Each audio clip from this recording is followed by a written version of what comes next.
Quiero dar también la bienvenida a la familia de nuestro pastor, el que va a tener hoy el privilegio de darnos esta conferencia, de nuestro pastor Benito López Cañas. Y quiero también dar la bienvenida a su distinguida esposa, nuestra hermana Mari Concepción Hernández Cañas, y a sus hijos Josías López Hernández y Elisa López Hernández. Hermanos, sean muy bienvenidos, siéntanse como en casa con sus hermanos.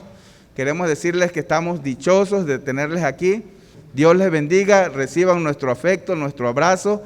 ¿Cómo se llama la conferencia de hoy, hermano? Muy bien, vamos a darle la más cordial bienvenida a nuestro pastor Benito López Caña, con maestría en Nuevo Testamento y con un diplomado en Consejería Bíblica por el Seminario Teológico Presbiteriano del Sureste, actualmente el decano del mismo seminario y pastor de la Iglesia Estrella de Belén de la colonia Guayabal.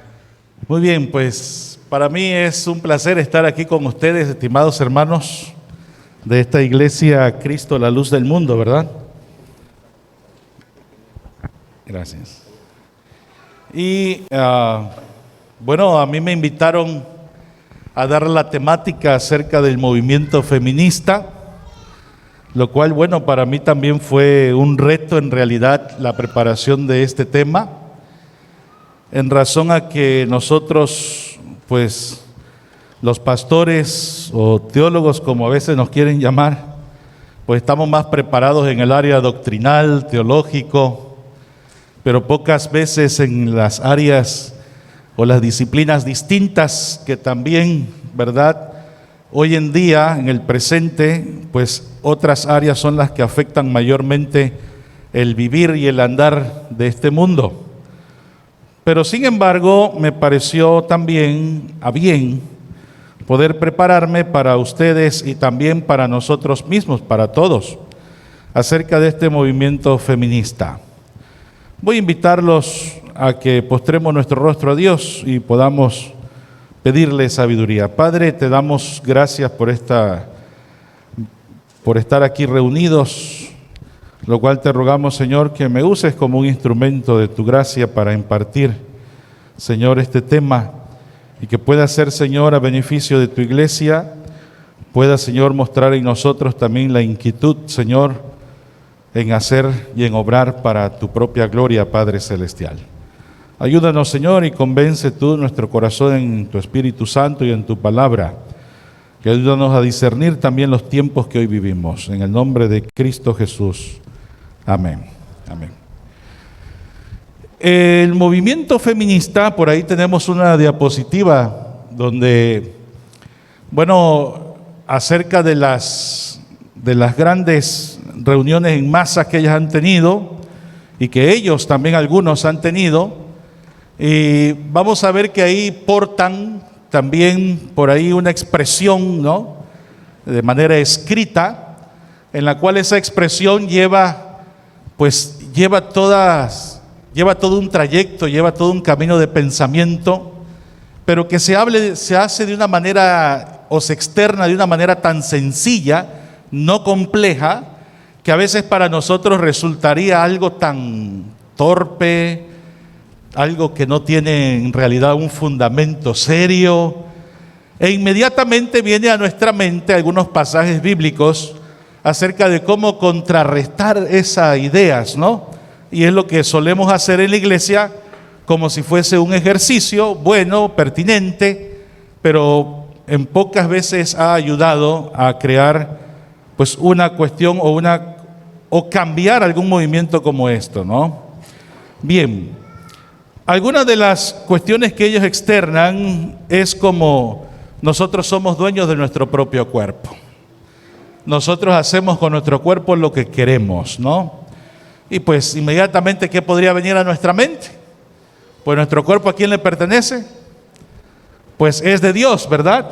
Así que no podemos hacer con nuestro cuerpo lo que queramos. Y podemos venir a nuestra mente pasajes bíblicos como somos el templo de Dios, nosotros tenemos que consagrar nuestra vida y todas estas cuestiones. También va a decir que este movimiento va a externar también algunas palabras como somos dueños de nuestra propia vida también. Es decir, no solamente del cuerpo, sino también hace un énfasis a la vida. Y la vida a veces en un sentido muy general, no solamente de manera propia, sino de manera externa también a todas las estructuras y formas que pueden estar hoy en la actualidad o podamos tener en nuestra vida. Por eso es que a manera de poder ser conscientes de lo que están transmitiendo, es importante saber cuál es el origen o la influencia de donde vienen todos estos pensamientos. A manera que nosotros cuando tengamos el origen, podamos entonces, pues yo creo que trabajar mejor nuestras formas para poder inmiscuirnos en grupos y poder también dar a conocer lo que es Dios y también poder ayudarlos a ellos a que se conviertan al Señor. Yo creo que la iglesia operaría de mejor manera en ese sentido. Bien, el origen del movimiento feminista está en la diapositiva número 2. Ahí vamos a tener a un filósofo. Por cierto, quiero decirles que quiero que sean pacientes. Yo no enseño filosofía y quisiera también que aquellos quienes entienden bien la filosofía tengan paciencia conmigo, porque no voy a enseñar toda la filosofía tampoco, ni voy a ser un alumno de Karl Marx o un influenciador de Karl Marx, no para nada, sino simplemente lo que pretendo es tomar como el movimiento feminista tomó algunas cuestiones de allí y de esa manera hoy se encuentran implicadas en sus actividades. ¿Ok? Bien, este pensador, filósofo alemán del siglo XIX, quien ahí pongo Karl Marx, nace en 1818 y fallece en 1883. Me voy a referir sobre todo a uno de los trabajos que Karl Marx hizo, que se le conoció como la dialéctica de Carlos Marx. La dialéctica es todo un sentido de interpretación de la vida y de la historia, a manera de hacerlo de una forma práctica y real.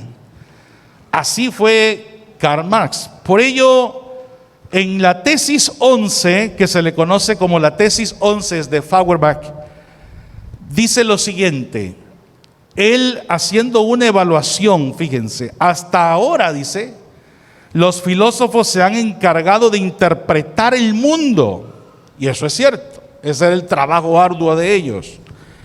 Dice, de lo que se trata es de transformarlo, dice.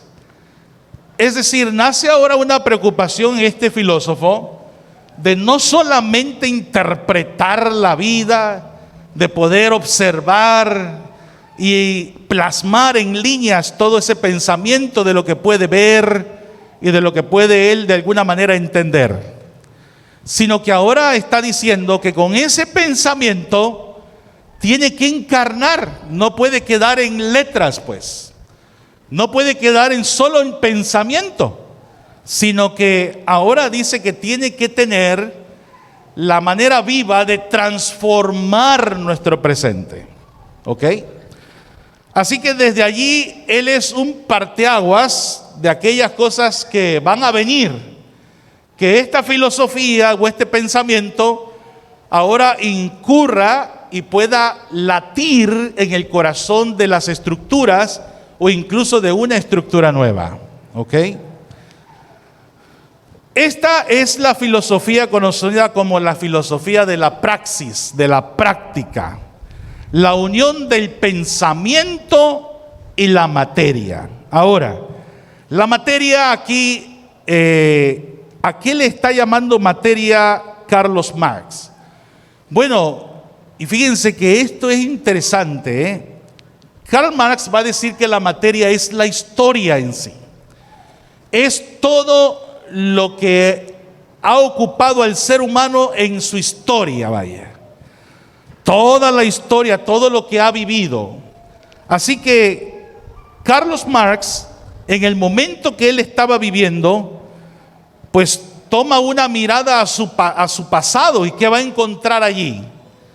Bueno, va a encontrar toda una historia acerca de los burgueses y acerca del proletariado. Así que cuando él eche esa mirada, ojo, porque de ahí vienen algunos estándares, algunas formas en las que se vive en el feminismo. Va a encontrar allí que no tienen los mismos derechos los proletariados. Sin embargo, los burgueses van a encontrar una vida bastante buena, agradable, pero que en el caso del proletariado trabaja, sufre, apenas puede pues con la vida salir adelante. Y para él, el marco de la historia va a decir, bueno, en toda la historia vivida se va a encontrar que eso se ha repetido muchísimas veces. Ahora, ojo, porque cuando usted habla del tiempo presente con alguna persona del movimiento feminista, no le está interesando en mucho el presente ya. Es decir, si usted le dice, actualmente, hoy las mujeres ocupan, ¿sí?, un lugar más privilegiado que los hombres, eso ya no les está interesando. Hoy las mujeres, y usted puede sacar sus datos, sus porcentajes, pero eso no va a detener el movimiento. ¿Por qué? Porque ¿hacia dónde ha mirado todo este movimiento? Ha mirado toda la cuestión histórica acerca de la vivencia de las mujeres, por supuesto.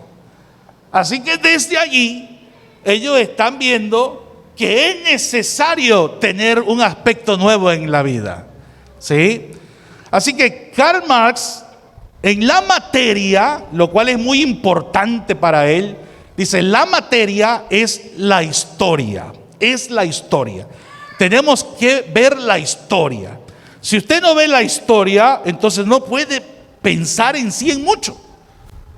Porque la historia está plasmado la vida del ser, está plasmado el pensamiento, las decisiones, etc. Así que es la historia la que le va a ayudar a usted, juntamente con el pensamiento de aquello que se puede hacer, ¿sí? Es decir, aquello que, ¿cómo discierne usted toda esa historia? ¿Cómo entiende ahora toda esa historia? Y ahí está el pensamiento de Karl Marx. Ahora, Karl Marx va a decir que tiene que tener una praxis, y esa praxis se le conoce como una praxis revolucionaria, que viene del conocimiento de la realidad. Allí, esa praxis revolucionaria, bueno, algunos han dicho que han malinterpretado la palabra revolución ahí y han puesto por cuestiones de violencia y todas estas cuestiones, ¿no? Pero bueno, algunos, está bastante dividido esa cuestión del pensamiento, de la interpretación de Karl Marx. Pero el punto es que hay que hacer algo con el presente ya. Bien, para ello se va a entender que hay una tesis, hay una antítesis y hay una síntesis. Ustedes han escuchado, algunos académicos han escuchado de todas esas expresiones, ¿no? Pues bueno, una tesis es aquello que ya está plasmado, aquello que es, aquello que está. Y la antítesis va a decir, es que todo aquello que es siempre va a tener su contrariedad, siempre va a tener una negativa, nunca puede ser absoluta. Ojo, En otras palabras, las tesis no pueden ser determinantes, no pueden quedar como un absoluto, no se puede. Porque cada tiempo va a vivir su tesis, su antítesis, su contrario, y de lo contrario, al plasmarse ambas cosas, va a tener un resultado, una solución. ¿Que eso cuál sería? La síntesis. Ahora, el movimiento feminista precisamente lo que está haciendo es la antítesis, porque no está de acuerdo con toda la tesis que hoy vivimos, por así decirlo. con la realidad de la historia. No está de acuerdo con todo eso. Así que la antítesis es, vamos a crear un pensamiento distinto, vamos a negar toda esa realidad en la cual está basada en la historia, y de ahí vamos a hacer nosotros nuestra propia síntesis, nuestra propia forma, nuestra propia estructura. ¿De acuerdo? Para nosotros, obviamente, de una manera inmediata, pues para la mente del cristiano, yo les pregunto, ¿hay verdades que son absolutas para nosotros o no? Por supuesto que sí, ¿verdad? Porque Dios es el mismo de ayer, de hoy y de siempre. Pero en el pensamiento y sobre todo en la dialéctica, en esta forma de llevar toda una realidad, ¿sí?, de cómo interpretar toda esta vida, lo que está diciendo Carlos Marx es que no puede haber nada que sea duradero para siempre. No hay algo que determine. No hay una tesis que sea determinante, pues.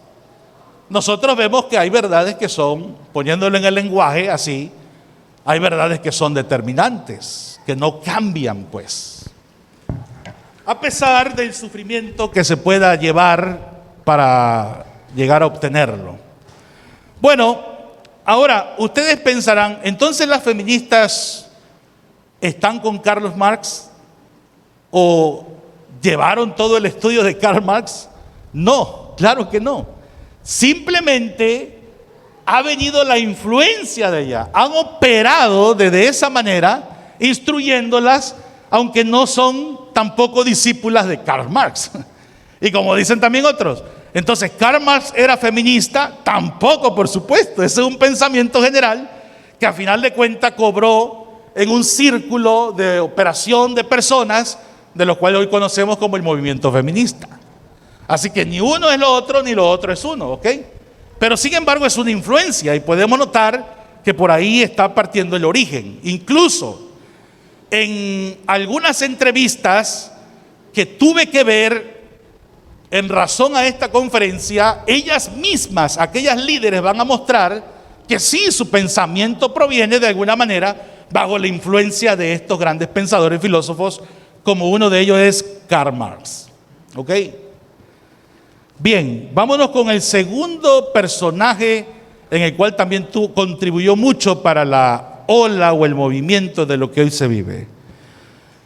Jean-Paul Sartre, 1905-1980. Fue un escritor, un filósofo, un francés, un gran pensador para muchos, pero que hoy se ha olvidado en la historia, dice. Hoy ha quedado muy rezagado, dice.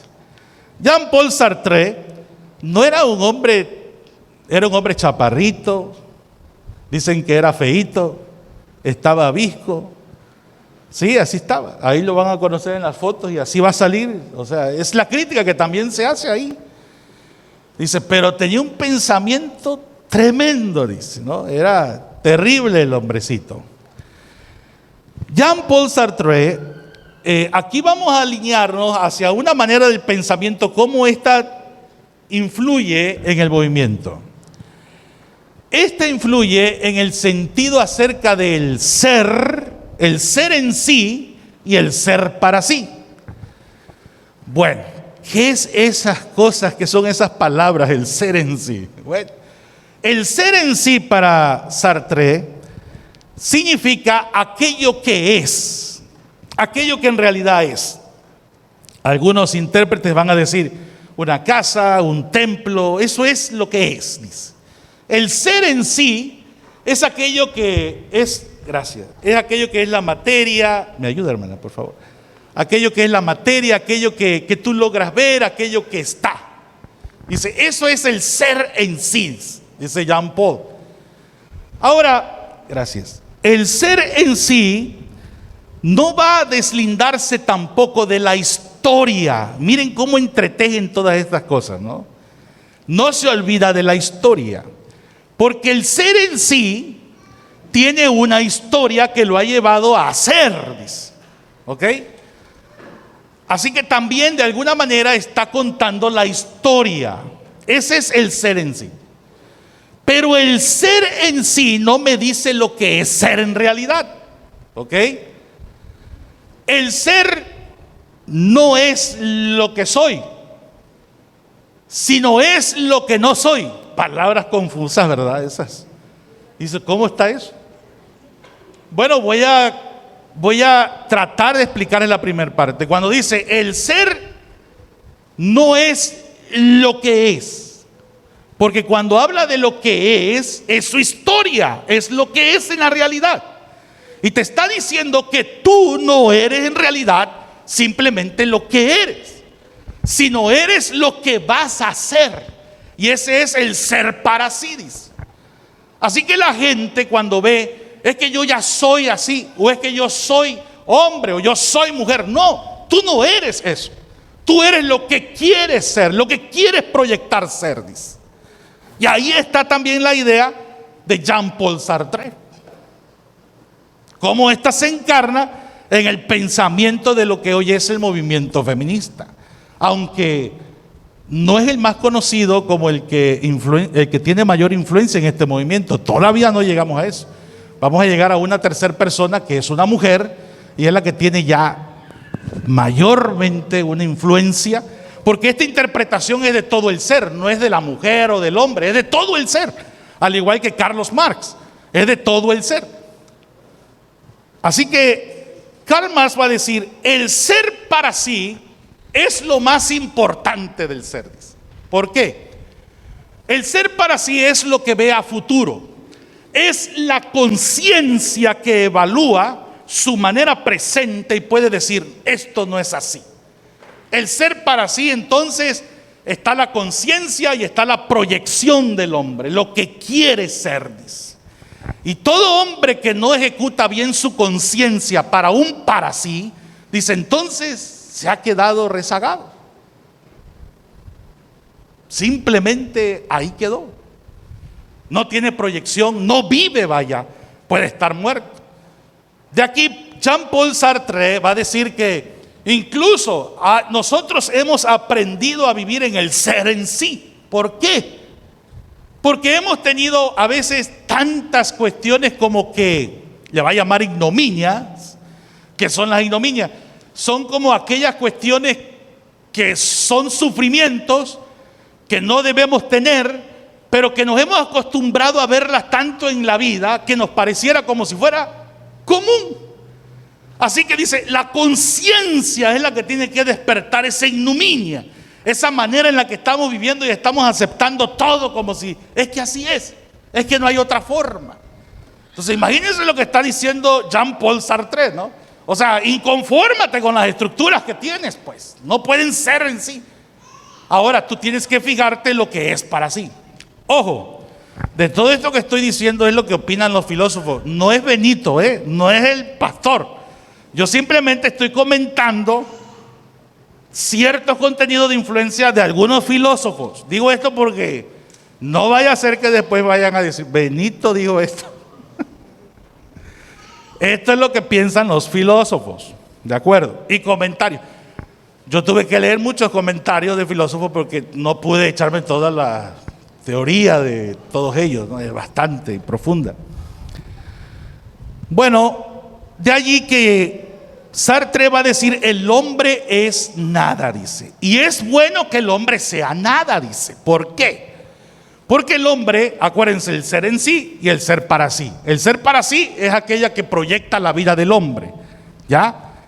Cuando tú te das cuenta que no eres nada, eso es bueno.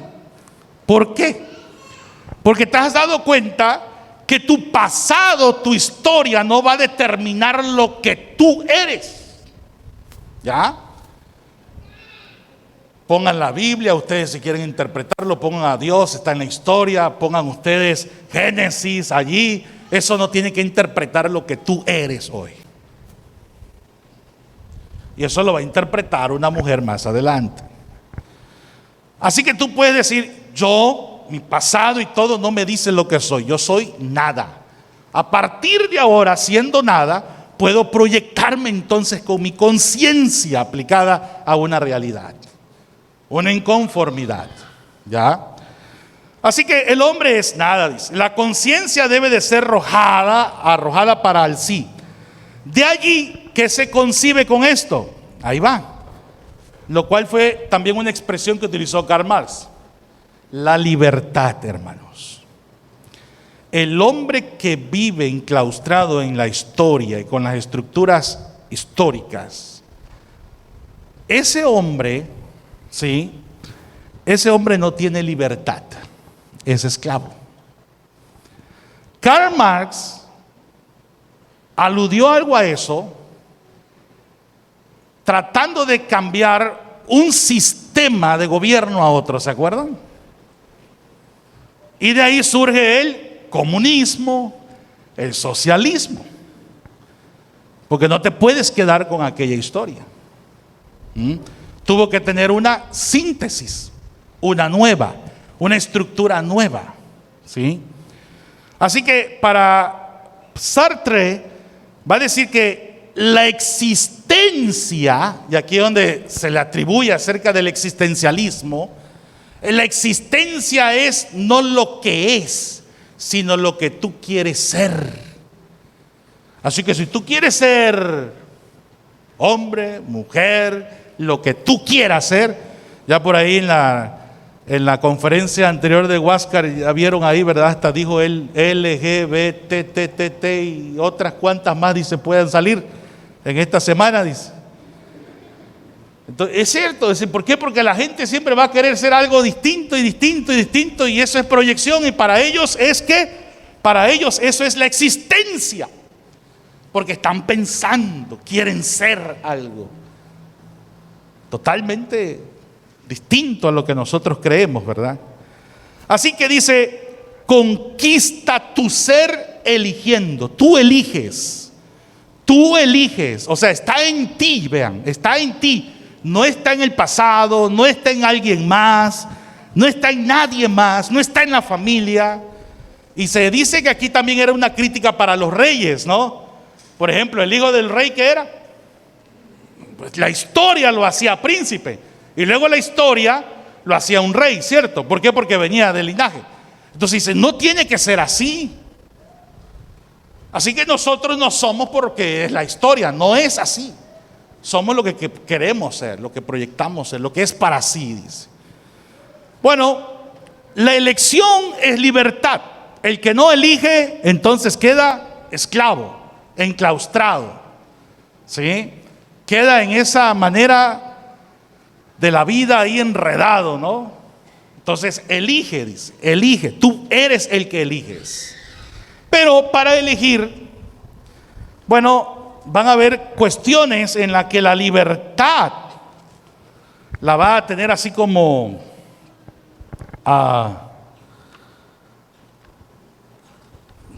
¿cómo le llaman? Por ejemplo, bueno, voy a poner un ejemplo aquí. Karl Marx dijo, volviendo un poquito anterior, acerca de este mismo pensamiento, la religión es el opio del pueblo, ¿cierto? ¿Por qué pensó eso Karl Marx? Porque él pensaba, bueno, si yo lo que quiero es que el proletariado surja, que no haya clases sociales, ¿qué es necesario? Dice, gracias hermano, disculpe. ¿Qué es necesario? Bueno, no nos va a ayudar la religión. ¿Saben por qué? Porque la religión en aquel momento, la iglesia tradicional, no se metía en tales cosas, sino nada más te decía, mira, tranquilo, ahí donde estás, glorifica a Dios, no hay problema. Es más, si tú toleras el sufrimiento, más adelante, mira, el reino de los cielos estará contigo, no hay problema. Entonces Karl Marx vio que la religión no podría ayudar a transformar las vidas. Dice, la religión es el opio de los pueblos, no se puede con la religión. O sea que la religión no contribuye a nada a hacer el cambio. La religión está viviendo, hace que el pueblo esté como que no cambie, que se encuentre aturdido ahí. Ese fue el concepto de Karl Marx acerca de la religión. Habría que ver si esta verdad hasta dónde es una realidad hoy también, ¿no? Hasta dónde nosotros nos metemos en ámbitos para transformar la vida de aquellos, para cambiar también la vida de aquellos. Bueno, la libertad, por otra parte, va a producir angustia, hermanos, y está preparando, hasta me atrevo a pensar psicológicamente, sí, este hombre Jean-Paul Sartre, a todos aquellos quienes acumulan su conocimiento. ¿Por qué? Porque obviamente estamos tan acostumbrados a hacer de nuestra historia lo que somos, que ¿qué va a ocurrir? Voy a tener que poner una Biblia. Bueno, aquí están mis lentes, yo creo que ya no lo tiene.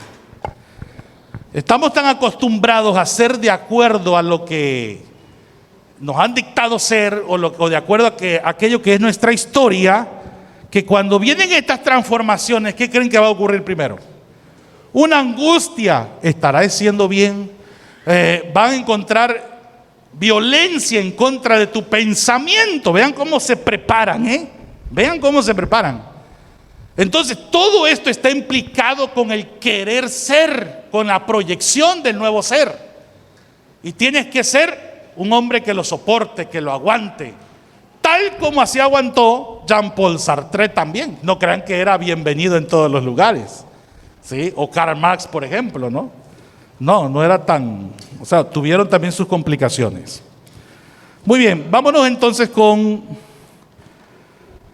gracias, hermano. Vamos entonces con otro personaje, que este es un tercero y último en lo que voy a tocar con relación a la filosofía, donde dice, este se llama Simone de Beauvoir. Simone de Beauvoir, escritora, profesora, filósofa, nacida en Francia. Hizo muchísimos libros, y quiero decirle que este personaje se le considera como el pilar para el movimiento feminista. Aquí ya tocamos cuestiones un poquito más específicas. Quiero decirle que esta mujer vivió en una clase social burguesa, al igual creo que Karl Marx, al igual que Jean-Paul Sartre, ¿verdad? Así que ellos dicen que bueno, vivieron en una burguesía, pero también después tuvo complicaciones. El padre de ella fue un abogado, pues bueno. Y de alguna manera, después tuvo complicaciones económicamente. Así que fue una mujer también luchona, fue una mujer que tuvo que esforzarse más allá de la vida. Incluso su padre le decía, hija, cuando tuvo 2 hijas, y vio que ella tenía un conocimiento muy desarrollado, y su padre le decía, tienes la mente de un hombre, le decía. Así le decía. Para ellos esas fueron palabras que le quedaron, ¿por qué no son mías? ¿No? ¿Por qué me tienen que comparar con un hombre? ¿No? Porque la mente de un hombre era el ejemplar, era el que pensaba, era el que hacía, ¿no? Así que esta mujer, todo lo que vivió con Sartre, que por cierto eran amantes con el filósofo Sartre, y se juraron lealtad, aunque nunca vivieron juntos, se dice. Cada quien vivía, dice, no, nuestra libertad es primero. Cada vez que nosotros queramos estar juntos, iban. Y por cierto, el Sartre fue el primer lugar en conocimiento y ella quedó en segundo lugar. Y se dice que ella siempre estuvo bajo Sartre. ¿En qué sentido? Como que si hubiera sido conformista con lo que ella tenía allí. O sea, siempre vio a Sartre como alguien mejor incluso. Y ahí algunos autores van a decir, no podemos negar la naturaleza que Dios ha dado en la mujer, a final de cuentas, dice, ¿no? Que siempre va a encontrar cobijo en un hombre. Esta mujer fue luchona, estudió, incluso también se le acusa, aunque ella nunca lo dijo al parecer, de que ella tuvo relaciones íntimas con otras mujeres, quienes eran pensadoras igual que ella, sus alumnas, etcétera, ¿no? Al igual que Jean-Paul Sartre tuvo relaciones con alumnas y todo eso, ¿no?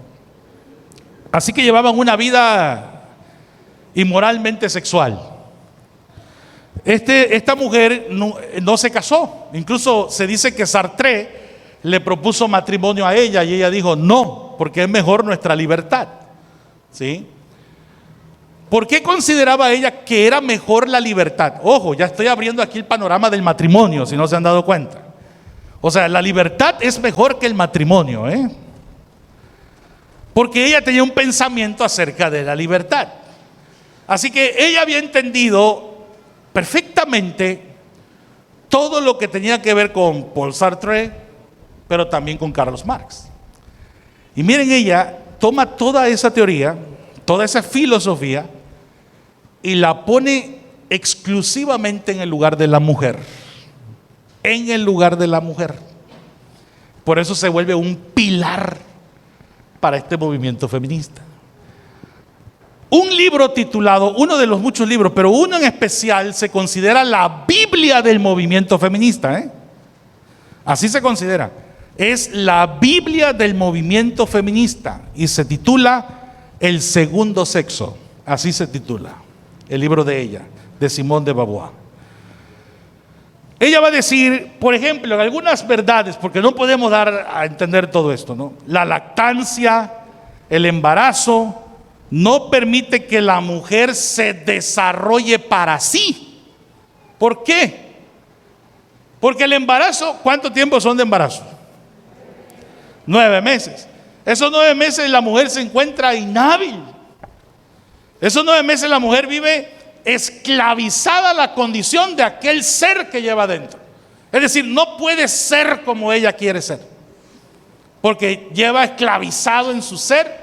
Su ser está esclavizado por un ser que tiene ahí. Así que dice, el embarazo no, porque esclaviza a la mujer. ¿Ya? Un ser que la mujer pueda tener en su vientre es esclavitud. La pregunta es, si ellos quieren libertad, entonces te van a decir que tú debes de vivir libre, no te puede esclavizar ningún ser dentro.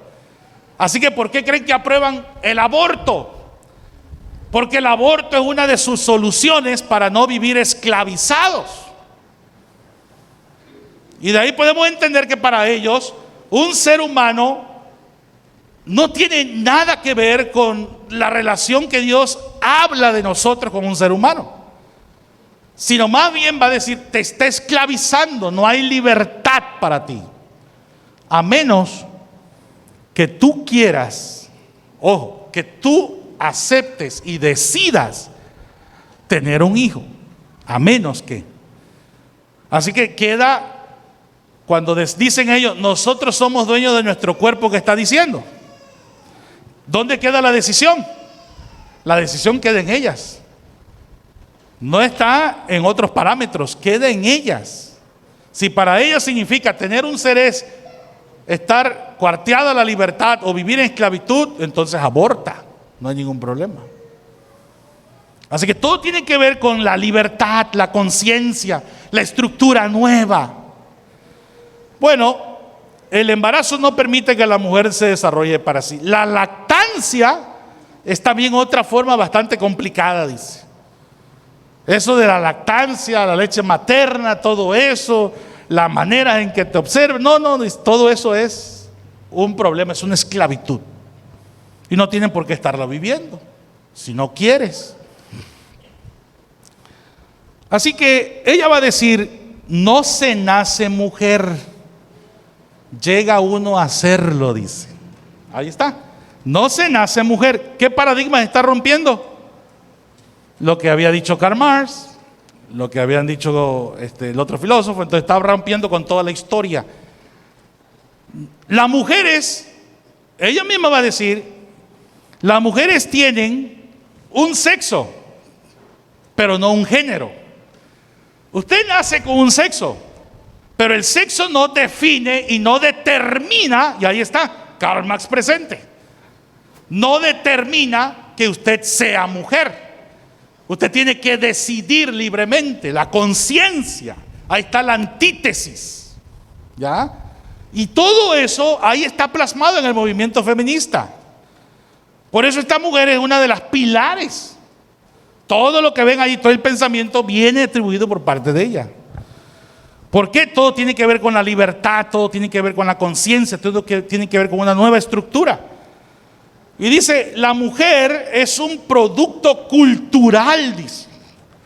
Lo han visto como un producto cultural. Es decir, la cultura ha dicho qué es la mujer, quién es la mujer, su rol que desempeñar. Y ella va a decir, no. La cultura no puede ser el que determina el rol de la mujer. ¿Quién lo determina? Ellas, las mujeres. El movimiento feminista. ¿De acuerdo? Ahora pueden ustedes entender, no estamos diciendo aceptar, pero pueden entender de dónde viene todo este movimiento, estas maneras en las que ellas están tan metidas, tan fuertemente unidas. ¿Por qué? ¿De dónde viene todo este asunto? La desigualdad es una construcción ideológica e histórica, dice. Así que proyéctate tu nuevo ser. Las mujeres deben ser dueñas de su destino y no basar su existencia para el hombre. O sea que yo no vivo por el hombre ni vivo para el hombre, yo vivo para mí misma. Así que todo ese de sujeción, de la cabeza, el hombre y todo eso, hermano, eso para ellas es una esclavitud. Y como todo eso es parte de la historia, porque nosotros conocemos al Dios de la historia, la cual se hace presente en nuestra vida todavía porque vive, ese Dios que está plasmado desde la historia, para ellos eso está atrás, está rezagado. Tú no puedes tener una vida vinculada hacia un pasado, pues no se puede. Bueno, así que la libertad consiste en que tú seas dueña de ti misma, tú te proyectes y tú decidas, ya que debes vivir para sí, para sí. El matrimonio es una trampa en la que esclaviza a la mujer, porque es una trampa. Porque el matrimonio, pues es un contrato, y en el contrato dice ya estás esclavizado. ¿No? Entonces imagínense, por eso las mujeres hoy se encuentran en la libertad de escoger si se casan o no se casan, si dan hijos o no dan hijos. Bueno, al final de esta diapositiva, no se logró ver, ¿verdad? A ver, más abajito. Aquí, ahí, sí, en los dos puntos de abajo, ahí. Feminismo liberal, institucional y feminismo radical, social o comunista. La verdad que yo no sé ni cuántas clases, algunos lo dividen en 2, otros en 3, quién sabe cuántos sean. Pero el punto es que yo lo estoy considerando en 2. Uno opera llamado feminismo liberal o institucional. ¿Qué significa eso? Significa que ese movimiento o esas personas son las que van a las instituciones que ya están creadas, del gobierno, etcétera. ¿Para qué? Para que surjan leyes, para que haya nuevas condiciones, formas en las que les atribuye la libertad a las mujeres. ¿De acuerdo? Es decir, no quiere romper el sistema, sino actúas en el sistema. Pero el feminismo radical, social o comunista, la antítesis de lo que están viviendo ahorita, la negación de lo que es actualmente, es para montar una nueva estructura, quitar todo. Ojo, quitar absolutamente toda estructura, toda institución y poner toda una nueva estructura de esa ideología que esté en base a la mujer. Así que el movimiento feminista no es cuestión simple ni sencilla.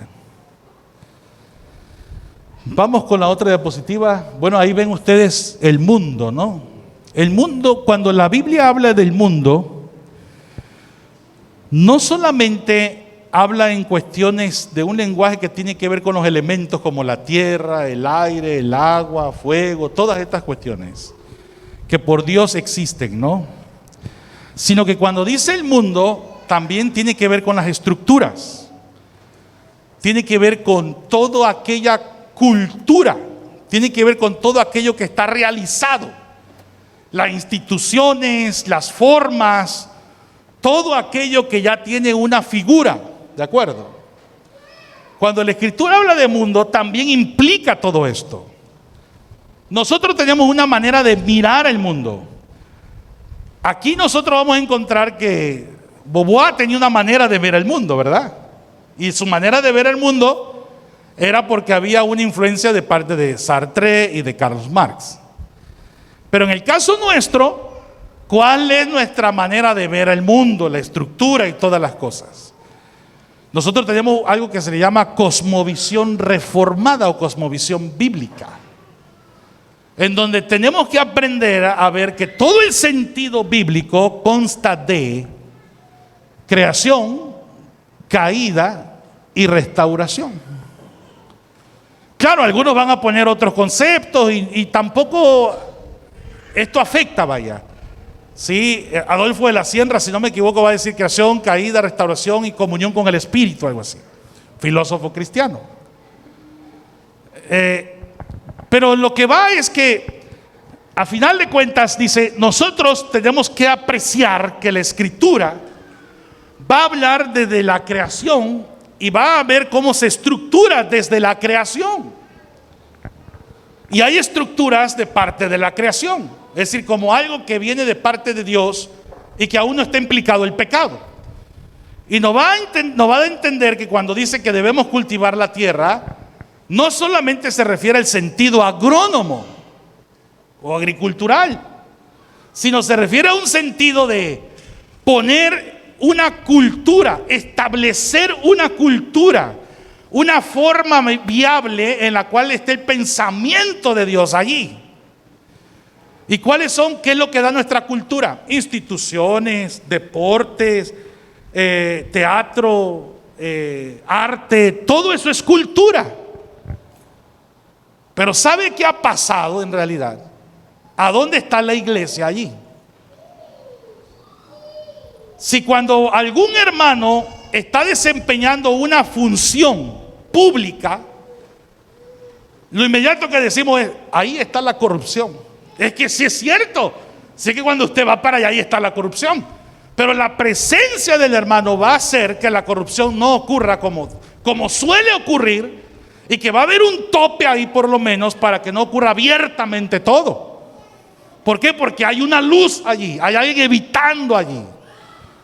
Pero a nosotros nos ha placido mejor vivir en el templo, y disculpen, digo esto con mucho respeto, y hemos criticado de una manera mala a todo aquel que ejerce una función pública y que no ha contado con el apoyo de alguna manera de hermanos en los cuales pueden decir, hermano, oramos por ti para que no caigas. Y mira, y una orientación también pastoral, teológica, para que aprenda a desempeñarse en esa función. Sino, ¿cuál ha sido nuestra labor mayormente? Simplemente tachar y decir eso está mal. Pero pues tampoco hacemos algo. O sea, hemos entregado esas instituciones ¿a quién? Pues a lo malo. Porque nuestra labor no ha sido reformada, ha sido más eclesiológica. De allí que, por ejemplo, nosotros tenemos políticos, hermanos presbiterianos que son políticos. Tenemos hermanos que son filósofos, economistas. Y yo les aseguro que mayormente la vida de ellos se encuentra aislada porque no logra encontrar una conexión con la iglesia, vaya. O sea, como que la iglesia es una cosa, la vida de Dios está en la iglesia, pero la vida de Dios no está en esas instituciones. Entonces es bastante complicado, honestamente. Hoy tenemos personas, hombres, mujeres que están ejerciendo una función pública. Y yo me imagino que han de vivir una guerra ahí tremendamente, hermanos. Y a veces lo que suele nada más resaltarse es que, porque tienen que caminar en algunas cuestiones que a veces son muy complicadas, es la crítica nada más. Así que nosotros tenemos creación, caída y restauración. Si se dan cuenta solamente en los pasajes bíblicos que tomamos, comúnmente cuando vamos a hablar del movimiento feminista, ¿dónde es? De la creación, ¿no? Y ahí como que nos enganchamos nada más, en la creación, porque el origen es la creación. Y eso es cierto, no podemos dejar de decirlo, es cierto. Pero ¿qué me dicen de la redención o de la restauración? ¿Cuál es mi función como iglesia en la restauración? Si la misma escritura cuando nos dice las mujeres adultas enseñen a las más jóvenes a ser madres, verdaderas madres, ¿hay algún ministerio de parte de las mujeres que enseñen a las mujeres más jóvenes a esto? De las cuales las más jóvenes son las que se están yendo precisamente a todo este movimiento. O sea, son cuestiones que simplemente no deben de quedar en el están mal, sino de qué manera participativa la iglesia va a ser sal de la tierra, va a detener aquella corrupción que hay afuera. Y esto existe un llamado para nosotros, por supuesto, pastores, maestros, todos, iglesia. Y tal parece que hemos vivido una decadencia en nuestra doctrina reformada. Y es por eso que al darles el lugar, al darles todas las instituciones a ellos, pues ellos las van a manejar. Seguimos adelante. Dice, ahí está la cosmovisión bíblica. Hay algunos pasajes. La verdad que una sugerencia, siembre el ideal bíblico. ¿En dónde? En la familia. Porque aquí vemos que el movimiento feminista no quiere embarazos, no quiere matrimonio, ¿no? Porque todo eso que es esclavitud. Quiere libertad. Así que ¿contra quién está atentando? Contra la familia, hermanos. Está atentando contra la familia. Así que la iglesia, pues lo mínimo que debe de hacer es fortalecer. Si cada si cada familia fortaleciera de la iglesia su propia familia, eso sería bueno. Porque por lo menos estaríamos nosotros de manera fuerte. Quieran o no, nuestros hijos, nuestras hijas están siendo enseñados de todo esto allá en las escuelas, ¿eh? Y ustedes saben que están en internet y a eso se dedican. Esa es la vida que a ellos les toca ahorita, estar en un escritorio. Y ahí van a tener compañeros de toda clase.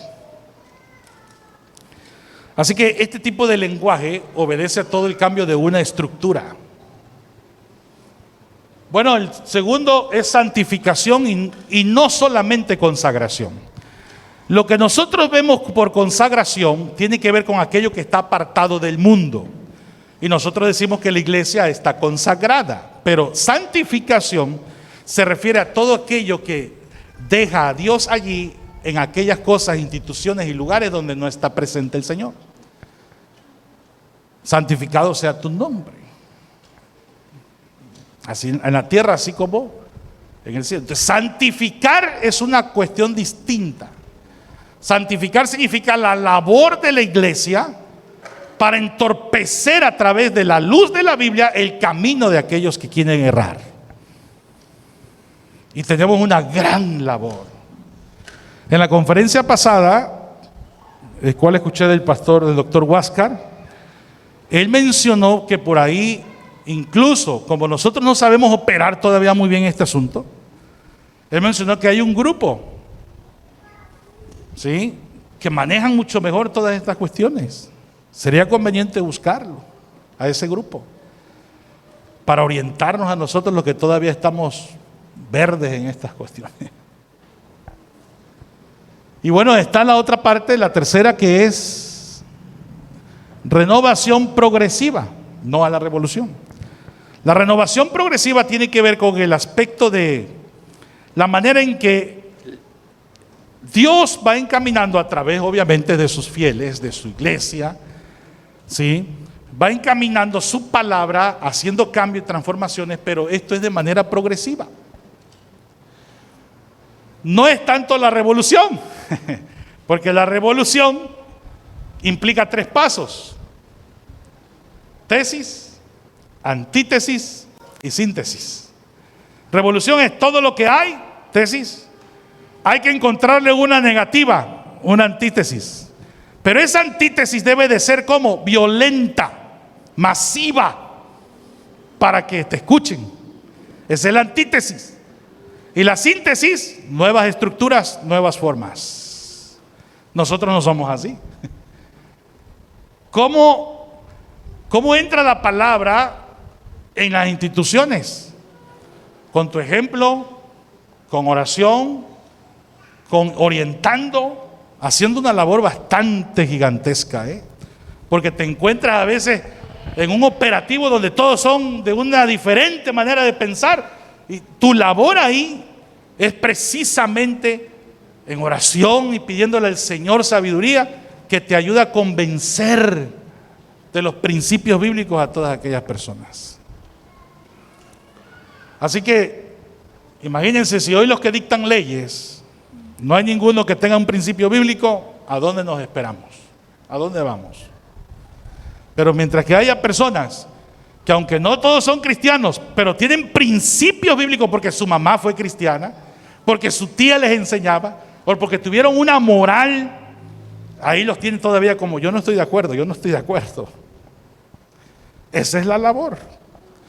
No necesariamente tener que cambiar el corazón de la persona, pero Dios en su divina providencia, incluso en Timoteo nos dice que debemos orar para que vivamos de una manera quieta y reposada.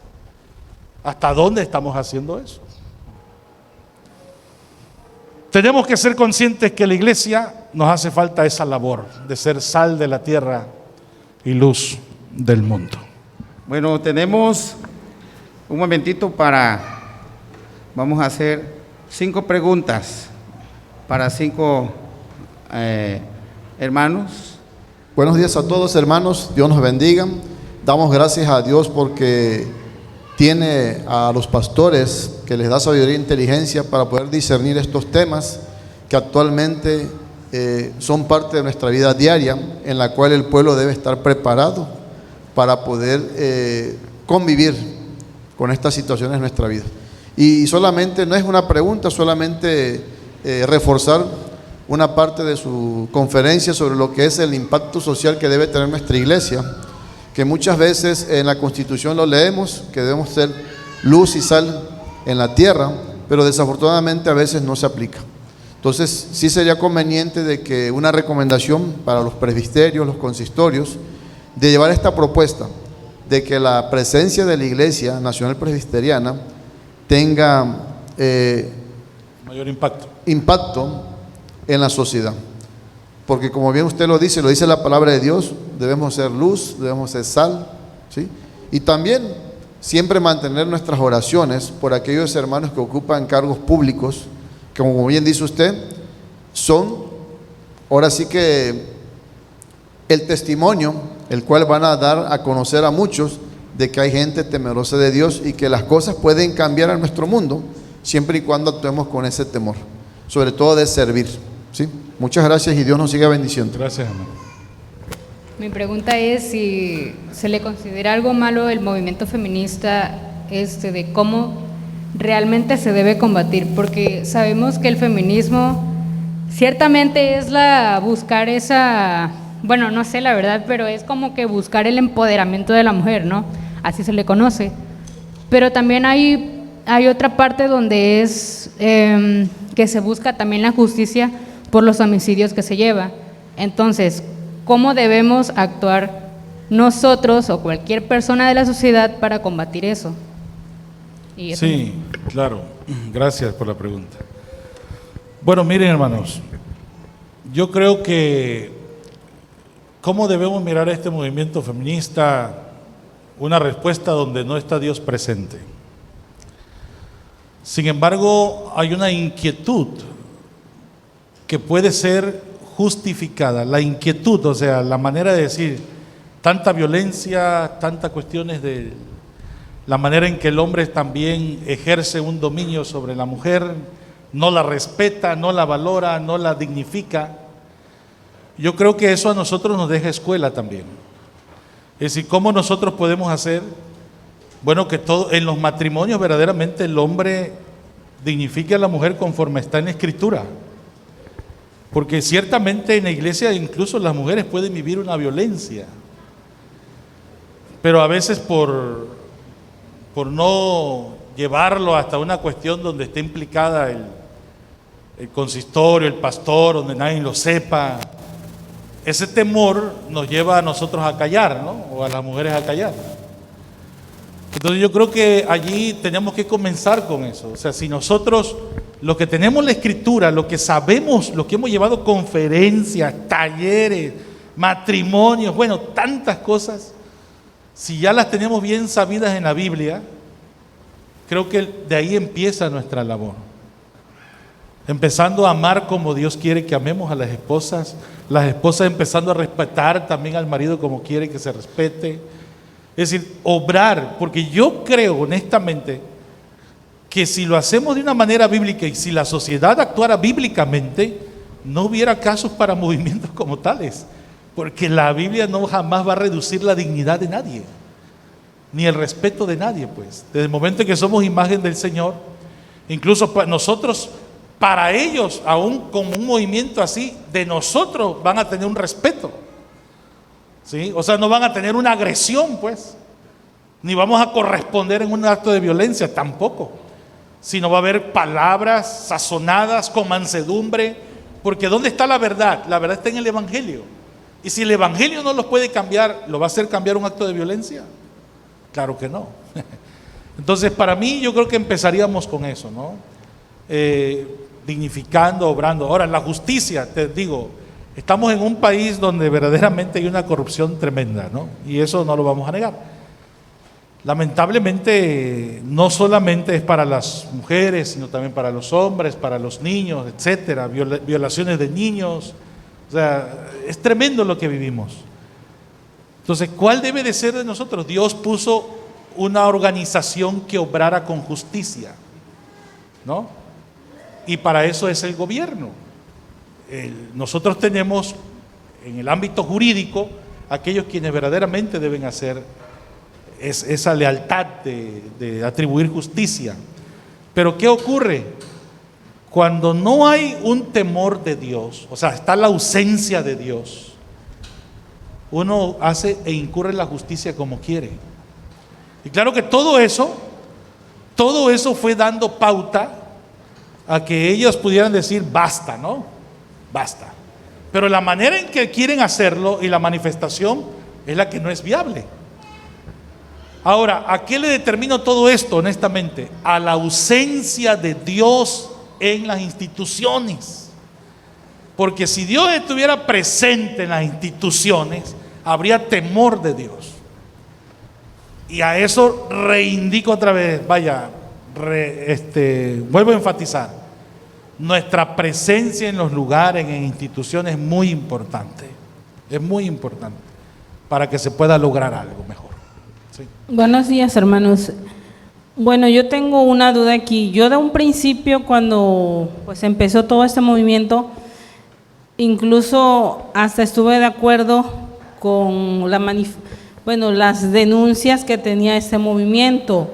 Bueno, ahora ya entiendo mejor, pero desde un punto de vista, no sé, es bueno por un lado, por ejemplo, en el caso de los feminicidios, las mujeres que son violentadas, bueno, en mi punto de vista sería bueno apoyar eso, ¿no? La no violencia contra las mujeres.